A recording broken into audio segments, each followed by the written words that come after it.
Hello, everyone, and welcome to the Asher Marketing Podcast. I'm Anthony Giuliano, and my guest this week is Kourtney Teegardin. Kourtney, how you doing? I'm good. How are you? I'm doing great. Thanks for joining us. You just started a new job not too long ago. I did. I started at the Hagerman Group in October, and I am the first to hold a full-time marketing position for them in their Fort Wayne office. Okay, so what's it like in a new position that didn't exist before? What's great about that, and what is challenging about that?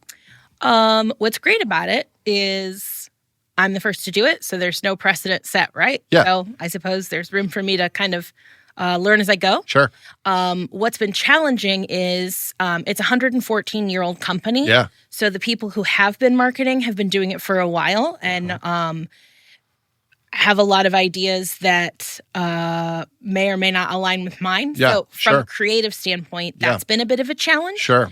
But I think now we're in a good groove. Yeah. But it was a bit of a challenge at first. I was a little more intimidated than I expected I would be arriving in a new position with a lot of people who had been there for years. Sure. Well, you don't want to break anything after it's been around for 114 years. Yeah. But you also want to they hired you for a fresh perspective. Sure. You want to use that. So didn't Hagerman used to have, like, a long time ago, a longer name that was very German? Am I correct on this? I don't know when it went away, but I know that in the early 1900s, it was Bushing Hagerman and Company. All right. Okay. But I'm not sure when they just became the Hagerman Group. Okay. Well, it is much better to market just Hagerman than a long German name that no one can pronounce. Okay.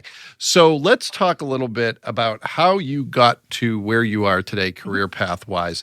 Did you grow up in Northeast Indiana? Or did you grow up somewhere else? I grew up here. Yep. And I grew up in Fort Wayne. Went to IU? I went to IU in Bloomington. Okay. So what were you thinking career-wise when you were headed to college? Where did you think you were going? And did you stay on that path, or did you divert from that path? Okay. So in high school, I worked on both the newspaper and the yearbook and fell in love with journalism. Mm-hmm. I was always, a nerd for writing and grammar and editing. So I knew I wanted to do something with that. And a lot of people were like, don't major in English. What are you going to do with that? Yeah. Well, so I majored in journalism. Yeah. Well, print journalism's kind of dying. Yeah. Yeah. So maybe didn't pick a great time. Well, I picked English to go for that. So well, you were one step ahead. You're of in me. good company. Yeah. So I, in college, they pushed us very much on like reporting, and I really wasn't into that. I had some. I don't know if ethical is the right word, but I had some ethical discrepancies with reporting. I remember taking one class and they used the example, if you were sent to write a story on a house fire, and the mother is outside and her children have died inside, do you approach her and interview her? And I said, absolutely not. Mm-hmm. She's grieving. That's gross. Why would you do that? And the teacher firmly said, yeah, you do. You go get that raw story. And a lot of the kids in the class agreed. And I was like, reporting is not for me. Yeah. This is not right. Yeah. Yeah. And so knew that wasn't for me, but still loved all the editing and writing. So in my head, I was like, okay, I'm going to work for a magazine. I'm going to edit stories. Mm-hmm. And also in my head, that meant big city, probably big salary. Oh, yeah. All false. Yeah. Big salary, wrong. Yeah. So I did just blindly apply to some jobs like that my senior year with like no experience. Mm-hmm. So I don't know what I was thinking. I don't feel like they prepare you properly in college for expectations of what's next. Yeah. But none of those things happened. Yeah, I finished college and I moved to Indiana, and I was like, Northeast Indiana, don't you desperately need English majors with no work experience? Exactly. The answer was no. So yeah, I feel you there, yeah. I definitely think, and maybe it's different now, I graduated in 2005, but I don't think college guidance counselors set you up for the proper expectations. Mm-hmm. You're told, well, at least we were told our whole life, and now I think some of that's changing. But you're told your whole life, you got to go to college to get a good job. Mm-hmm. And I think a lot of students, at least like I said, when I was there, there's this expectation like employers are going to be knocking down the door to find you. Mm-hmm. And that's just not true. Yeah. So graduated college with my journalism degree and got a job at Starbucks for 5 years. Yeah. And of course, that's not what I thought was going to happen. Sure. I thought temporary. I'll be Yeah. here very temporarily. I was off my parents' insurance, but I was living at home and I needed health insurance, which is why I went there. Yeah. But then ended up staying there for 5 years and learned a ton as far as obviously not brewing coffee, but they have a huge they have a very black and white rule book and training on just being a good manager, being a good leader, being a good team member. Yeah. And I feel like a lot of the values I learned from that job I've taken with me everywhere. Oh, wow. Okay. So even though very unexpected, did not think I'd be there for 5 years, I think it has benefited me in many ways. Yeah. And then from there, got into nonprofit grant writing, which then translated to helping to write proposals for architects, which now translated to writing proposals for construction. Okay. So that's the very long beginning to jump where we are now. So how do you get the first opportunity to do the nonprofit grant writing? Because somebody had to give you a shot, right? And absolutely. how'd that happen? And so a friend of mine, Katie Silliman, she took a chance on me, essentially. Mm-hmm. She knew I could write. Yep. She knew I was, had a degree, but was working these retail jobs. Yeah. And she said, do you want to come write grants? Mm-hmm. Was for the regional partnership. Yep. So this was 2014. Yeah. So there's a gap from Starbucks to then that I worked at a prosthetics office in the office. Sure. But that didn't, none of the skills from there are what I'm doing now. So I'll just skip all that. Sure. Well, sometimes you have those things that are just a job. Yeah. I've got a couple of those. Exactly. Yeah. So Katie was like, I want to offer you this. Is it something you're willing to learn? I know you can be taught. I know I know you're smart. I know you can, learn this. And I thought I had no knowledge of fundraising. I had no knowledge of grant writing. Yeah. But of course, I knew how to write. I knew how to follow directions. I know how to get things done by a deadline. Yeah. So, all skills that you learned, honestly, in journalism school. Absolutely. Yeah, absolutely. So she taught me the basics, and I rolled with it. I was there for 2 years. I loved it. I loved the team there. I loved the projects I worked on. And then from there, I worked for Scan for just a year. Mm-hmm. That just wasn't the right fit for me, but I did grants and communication for them. Yep. And then went to Design Collaborative to work for architects. And you were there for a couple of years, Design Collaborative? I was there for almost 3 years. Yes. Okay. All right. My son is there right now as an intern. I saw that. Yeah. So where do you go from Design Collaborative, and why do you make that switch at that point? After I left Design Collaborative? Yeah. Well, unfortunately, in 2019, they had not gotten a lot of projects that they'd expected to get. Got it. Yeah. So they experienced layoffs. So they let 7 of us go that summer. Okay. I think they're in good shape now. I see that they're hiring. But at that time, 7 of us were let go. So I had a 2-month gap where I wasn't working and was trying to figure out what was next. Sure. And actually someone from DC is who called me and said, hey, I think Rothberg is looking for someone. Okay. So Rothberg, a law firm. All right. And you're there doing marketing stuff? Yes. So I was hired to do business development and marketing for them. Yep. So went there in October of 2019. And their biggest project that was on the agenda for hiring me was a rebrand. Yeah. So let's talk about that for a second. Okay. Because branding law firms is really difficult. Yes. I don't know if you heard of this person when you were in the law firm world, but his name is Ross Fishman. Mm-hmm. He's like the guy for marketing law firms.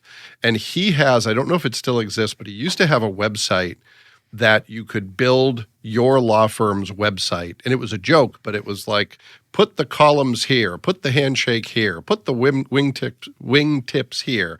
Talk about how you're old, talk about how you're smart, talk about how you do everything. And it was like, yeah, that looks like a lot of law firms branding. So how did you go about that to make it differentiated? What did you do knowing that there's a lot you can't do in the law firm marketing world? Sure. Well, first of all, I imagine on his build your own website that there were columns, because I feel like every law firm has columns somewhere. Yeah.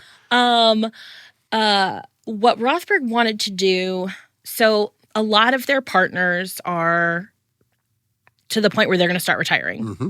And then their newer partners are in their late 30s, early 40s to, early 50s. Yep. And they, they'll continue it on. And they said, well, who do we want to be? Yeah. We want to be a little more contemporary. Mm-hmm. We don't want to be a stuffy law firm. Yeah. So I worked with the COO and we interviewed several marketing agencies and went with the one that we felt pitched us as what can we do for you versus look at all these other things we've done for everyone else. Yeah. So that was for me with a marketing brain. I was like, yeah, they got it. They understand. So we went with them and went through several versions of kind of a brand refresh at first.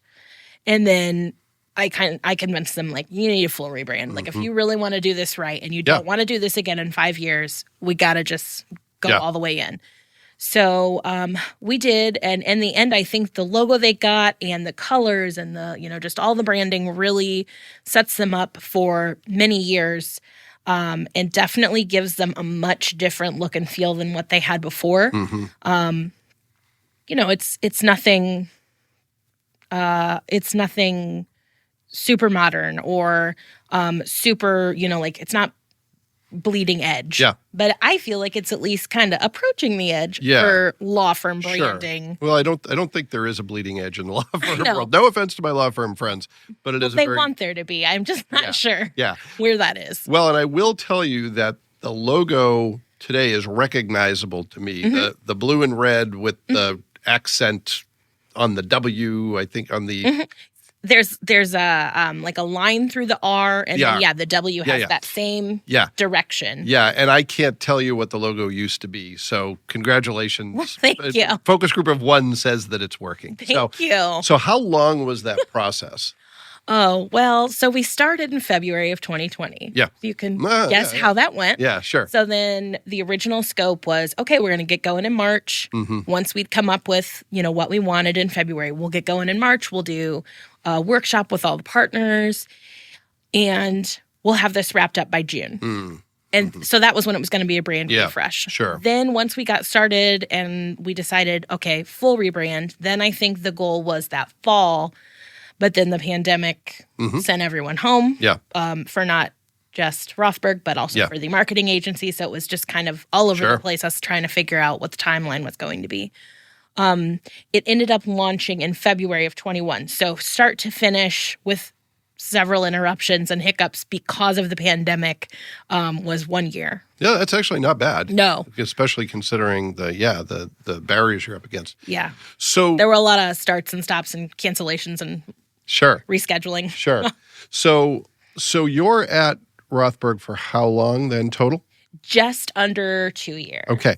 And tell me a little bit about where you went. And I think I know the answer to that question.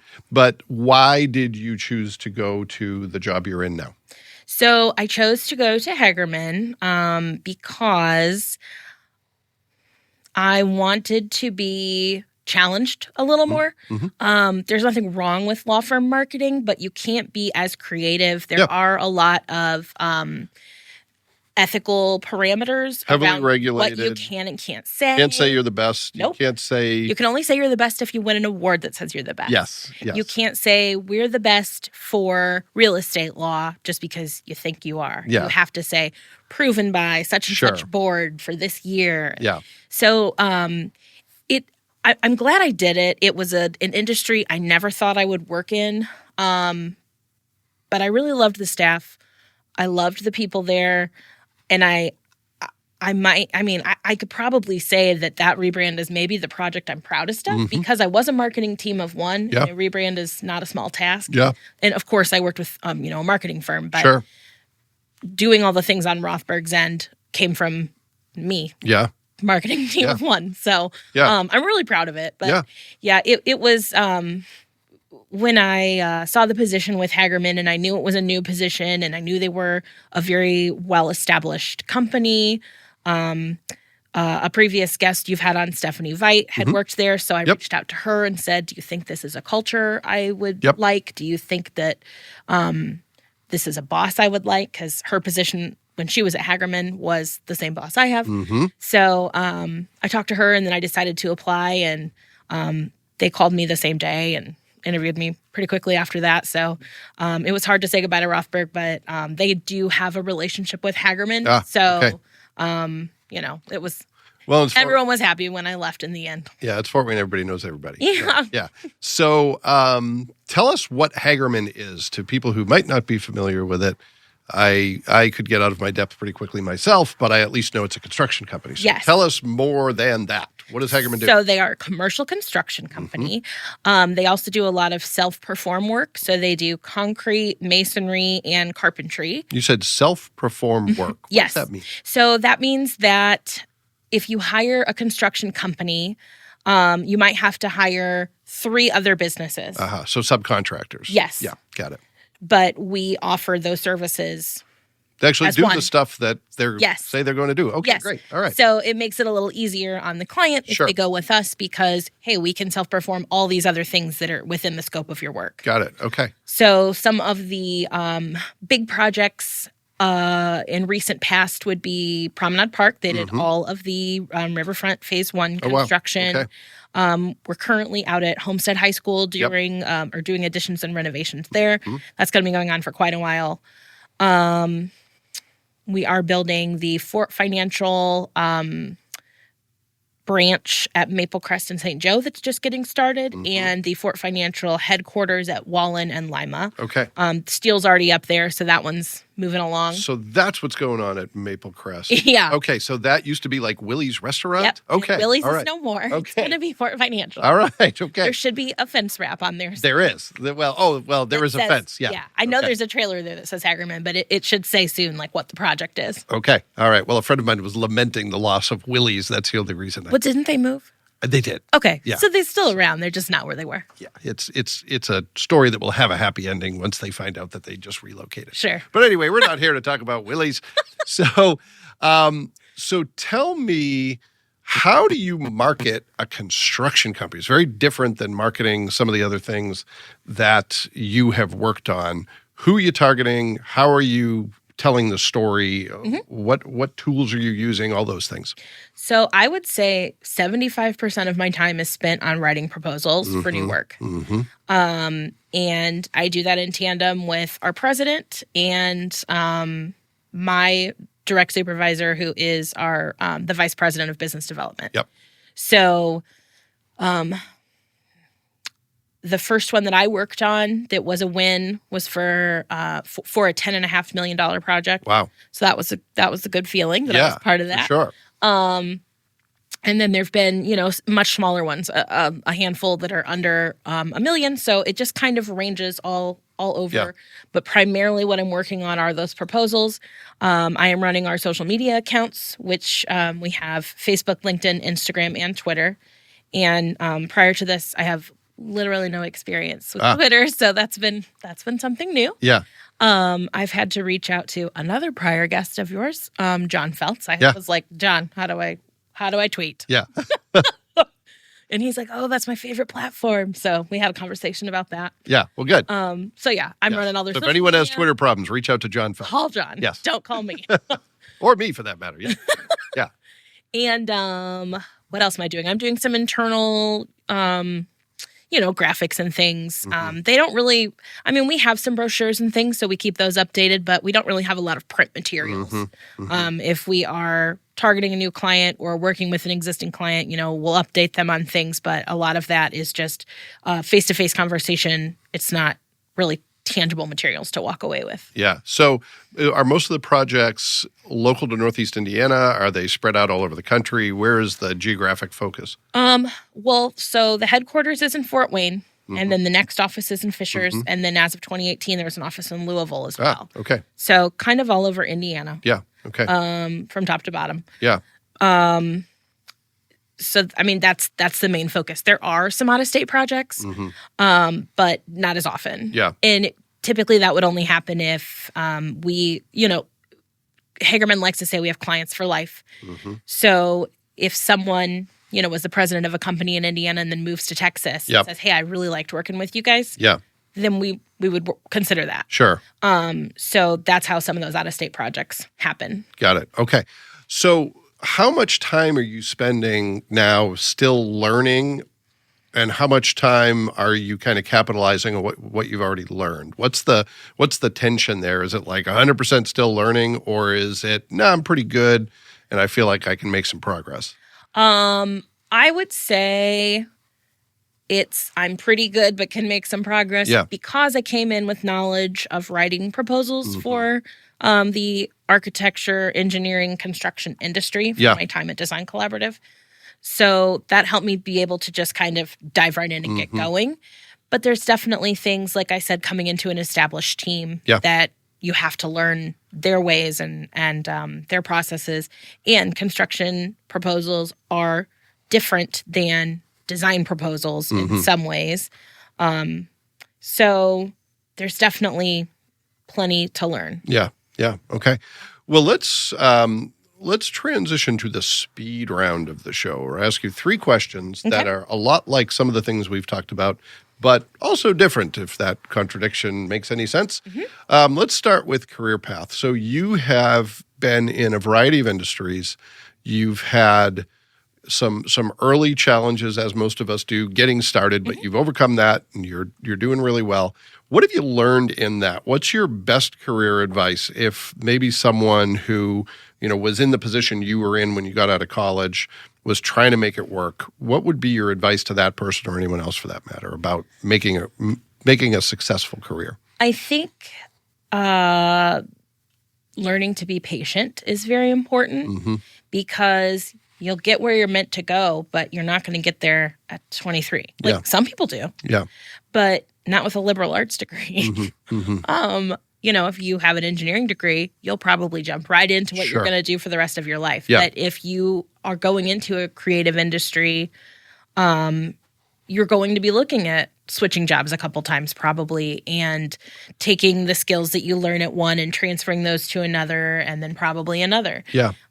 So I think it's important to be patient, and also to humble yourself and not to go in and think, I know everything because I came from this other job that taught me everything I need to know and I have all this experience. Like, you're still learn from who's around you. Yeah. Like, don't assume you know it all. Yeah. There's always so much to learn from anybody that you get to know, honestly. Well, yeah, and I think in a new job, one of the hardest things to learn is the people, not even the industry. It's like, who am I going to be working with? Yeah. How do they communicate? What do they want from me? And how do I work with them in a way that's going to be effective long term? Yeah.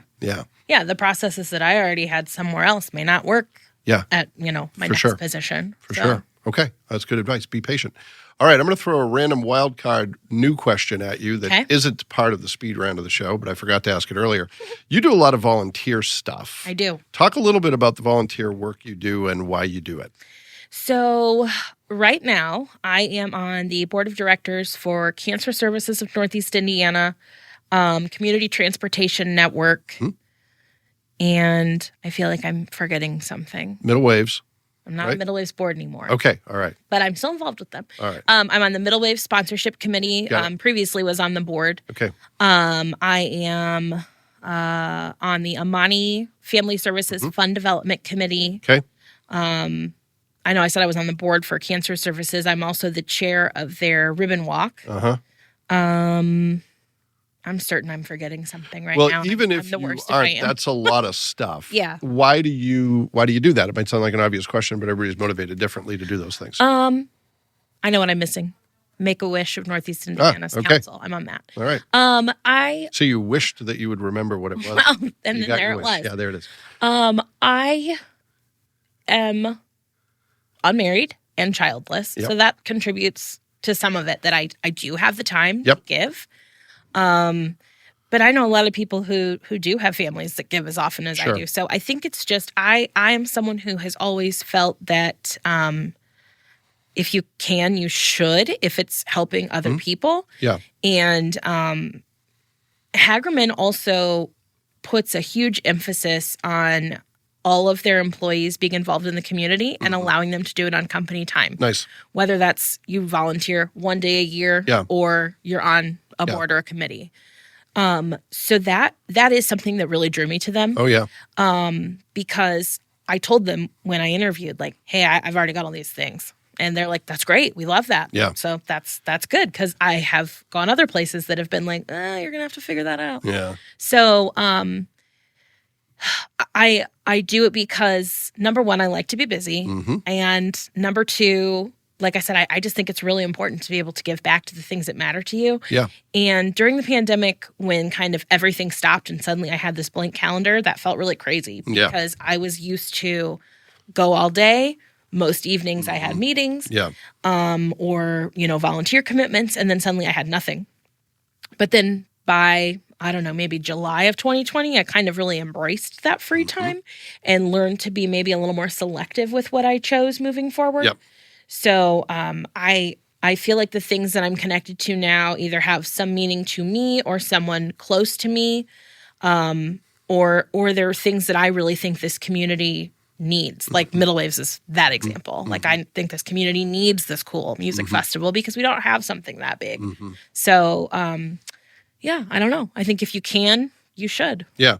Well, and I'm really glad to hear your employer appreciates that, because it's, it's relationships, and relationships help you get stuff done and get new work. So absolutely. Yeah. All right. So the reason I shoehorned that question in at that particular time is because of the next question I'm going to ask you, which is part of the speed round of the show. I'd like you to tell me something that you wish people knew about an organization you're involved with. It could be Hagerman. It could be one of the organizations you volunteer for. And that could be, people know this, but it's underappreciated. I want to amplify it. Or there's a misconception that I want to debunk here on this podcast. What would you say is your answer? And you can pick multiple organizations if you want. Well, I think the one that should be highlighted the most and isn't is Cancer Services. Yeah. And the reason I say that is because they are a local nonprofit that is available as a resource to both people experiencing cancer and their caregivers and families. So they're not just there to help you with medical knowledge. They're also there to, if you're sick and your spouse is super stressed from taking care of you, they can go there and do yoga and get a massage and just talk to somebody. Yeah. And I think that that's really important because we do have excellent oncology physicians in Fort Wayne. We have a cancer institute here now, but we don't have some of those things that they offer in a medical office. Yeah, is what I'm trying to get at. So I think it's really important for people to know that they're here. I feel like it's one of those things you don't know about until you're experiencing it.